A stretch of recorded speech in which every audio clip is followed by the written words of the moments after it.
الحمد للہ وحدہ والصلاة والسلام علی من لا نبی بعدہ وعن رافع بن خدیج رضی اللہ تعالی عنہ قال قال رسول اللہ صلی اللہ علیہ وآلہ وسلم اصبحوا بالصبح فإنه اعظم لأجورکم رواہ الخمسۃ وصححہ الترمذی وابن حبان۔ سیدنا رافع بن خدیج رضی اللہ تعالیٰ عنہ بیان فرماتے ہیں، ان کا تعارف ہم نے پیچھے پڑھ لیا۔ قال رسول اللہ صلی اللہ علیہ وآلہ وسلم کہ رسول مکرم صلی اللہ علیہ وآلہ وسلم نے ارشاد فرمایا، اصبحوا خوب صبح کرو، خوب روشن کرو، اصبحوا خوب روشن کرو، خوب صبح کرو، بالصبح فجر کی نماز کے ساتھ، یعنی فجر کی نماز صبح کے اچھی طرح نمودار ہونے پر پڑھو۔ فَإِنَّهُ پس بے شک یہ اعظم لِأُجُورِكُمْ تمہارے ثواب میں اضافے کا باعث ہوگا۔ اس کو خمسہ نے روایت کیا، یعنی مسند احمد، ابو داود، ترمذی، نسائی، ابن ماجہ، ان خمسہ نے اس کو روایت کیا ہے، اور امام ترمذی اور امام ابن حبان رحمۃ اللہ علیہ نے اس کو صحیح قرار دیا ہے۔ تو اصبحوا اس کا معنی کیا ہے؟ خوب اچھی طرح صبح ہونے دو، خوب اچھی طرح صبح ہونے دو۔ اس حدیث مبارکہ کے اندر جو مسئلہ بیان ہوا ہے وہ نماز فجر کے متعلق مسئلہ بیان ہوا ہے کہ نماز فجر کب انسان نے پڑھنی ہے۔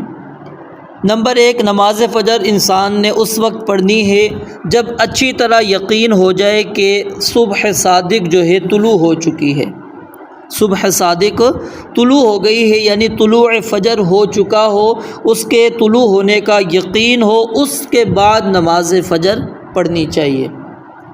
اس کا یہ معنی نہیں ہے جس طرح کے بعض لوگوں نے یہ سمجھ لیا کہ اچھی طرح روشنی ہو جائے، خوب روشن ہو جائے اور روشنی ہونے کے بعد نماز فجر پڑھی جائے۔ یہ معنی اور مفہوم اس حدیث سے اخذ کرنا، اس حدیث سے لینا، یہ درست نہیں ہے۔ صحیح معنی اور مفہوم کیا ہے کہ یہاں پر اصبحوا بالصبح کا مطلب یہ ہے کہ طلوع فجر کے طلوع ہونے کا یقین کر لو، فجر کے طلوع ہونے کا یقین کر لو۔ جب اچھی طرح تمہیں یقین ہو جائے کہ فجر طلوع ہو چکی ہے، پھر نماز فجر تم ادا کر لو۔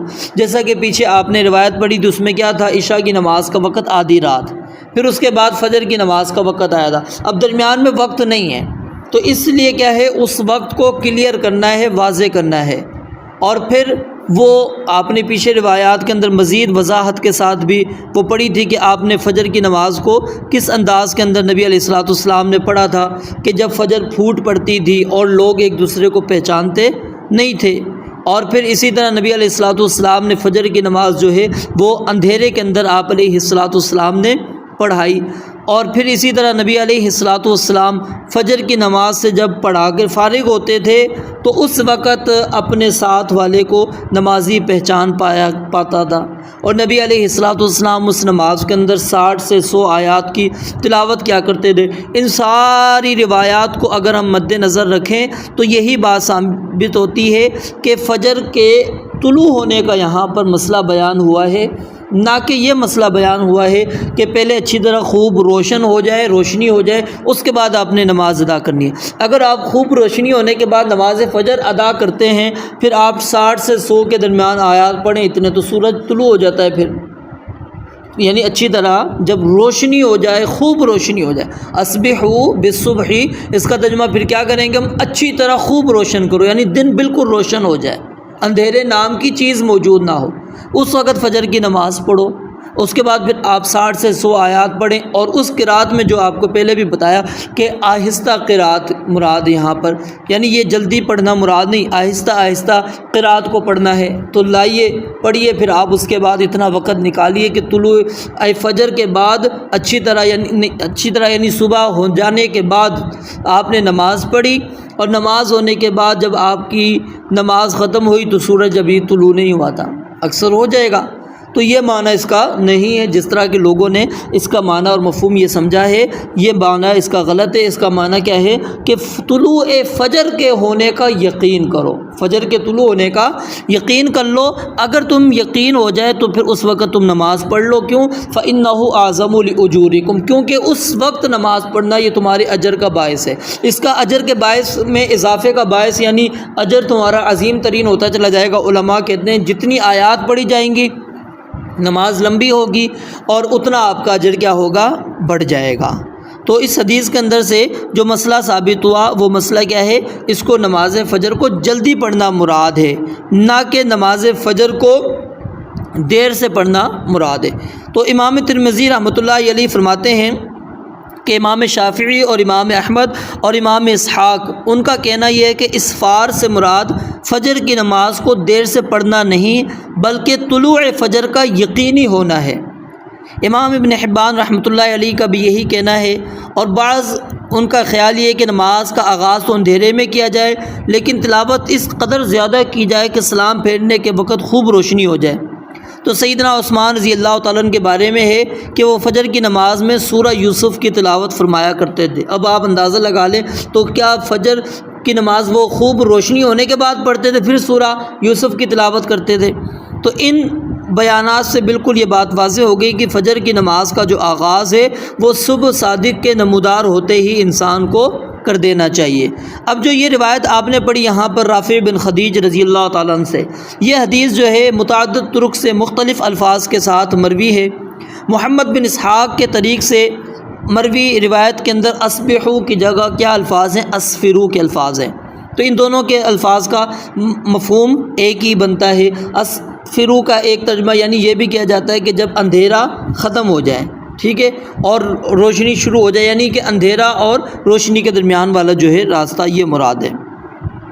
امام ابو داود الطیالسی نے اپنی سند سے یہ روایت ان الفاظ سے نقل کی ہے کہ نبی مکرم علیہ الصلاۃ نے سیدنا بلال رضی اللہ تعالیٰ عنہ سے کہا کہ صبح کی نماز کے لیے روشنی کے نمودار ہونے کا اس قدر انتظار کرو کہ قوم اپنے تیروں کے گرنے کی جگہ دیکھ سکے، یعنی تیر چلانے والا تیر چلائے اور جہاں پر تیر گر رہا ہے وہ اس کو نظر آ سکے۔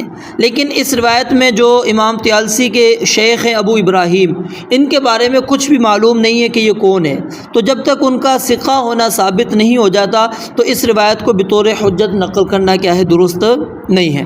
اسی طرح یہ رافع بن خدیج رضی اللہ تعالیٰ عنہ کے علاوہ یہ روایت سیدنا عبداللہ بن مسعود، سیدنا ابو ہریرہ، سیدنا ابو بکر صدیق، سیدنا انس، سیدنا بلال اور سیدہ حوا بنت زید رضی اللہ تعالیٰ عنہم اجمعین سے بھی مروی ہے۔ سیدنا ابو بکر صدیق رضی اللہ تعالیٰ عنہ سے جو یہ روایت مروی ہے اس میں ہے کہ رسول اللہ صلی اللہ علیہ وسلم فجر کی نماز روشنی میں پڑھا کرتے تھے، لیکن وہ روایت عبدالعزیز بن ابان کی وجہ سے کیا ہے؟ موضوع کے قریب تر ہے۔ سیدنا ابو ہریرہ رضی اللہ تعالیٰ عنہ سے جو روایت ہے اس میں یہ کہ میری امت اس وقت تک فطرت پر رہے گی جب تک وہ فجر کی نماز کو روشنی میں ادا کرتی رہے گی۔ یہ روایت بھی کیا ہے؟ حفص بن سلیمان کی وجہ سے سخت ترین ضعیف ہے۔ عبداللہ بن مسعود رضی اللہ تعالیٰ عنہ اور سیدنا انس، سیدنا بلال اور حوا بنت زید سے جو روایات مروی ہیں ان کے الفاظ وہی ہیں جو سیدنا رافع سے مروی روایت کے ہیں۔ عبداللہ بن مسعود رضی اللہ تعالیٰ عنہ سے مروی جو روایت ہے اس کے اندر معلّہ بن عبد الرحمن الواسطی، اور سیدنا انس سے جو مروی روایت ہے اس کے اندر یزید بن عبد الملک کی وجہ سے وہ روایت کیا ہے؟ ضعیف ہے۔ اور حوا بنت زید سے جو مروی روایت ہے وہ اسحاق بن ابراہیم کی وجہ سے ضعیف ہے، اور سیدنا بلال سے جو مروی روایت ہے وہ ایوب بن یسار کی وجہ سے ضعیف ہے۔ تو ان تمام تفصیل سے یہ بات واضح ہو گئی کہ اس مسئلے کے اندر صحیح روایت فقط وہ کون سی ہے؟ رافع بن خدیج رضی اللہ تعالیٰ عنہ سے مروی ہے، اور اس کو امام ترمذی اور امام ابن حبان کے علاوہ امام ابن قطان رحمۃ اللہ علیہ نے بھی صحیح کہا ہے۔ تو یعنی صحیح بات یہی ہے کہ اس سے مراد کیا ہے؟ خوب روشنی کرنا مراد نہیں بلکہ فجر کے طلوع ہونے کا خوب یقین کرنا ہے، اور اس کے بعد پھر آپ نے نماز فجر کو ادا کرنا ہے۔ رب العالمین سے دعا ہے اللہ تعالیٰ سمجھنے عمل کرنے کی توفیق عطا فرمائے۔ وآخر دعوانا الحمدللہ رب العالمین۔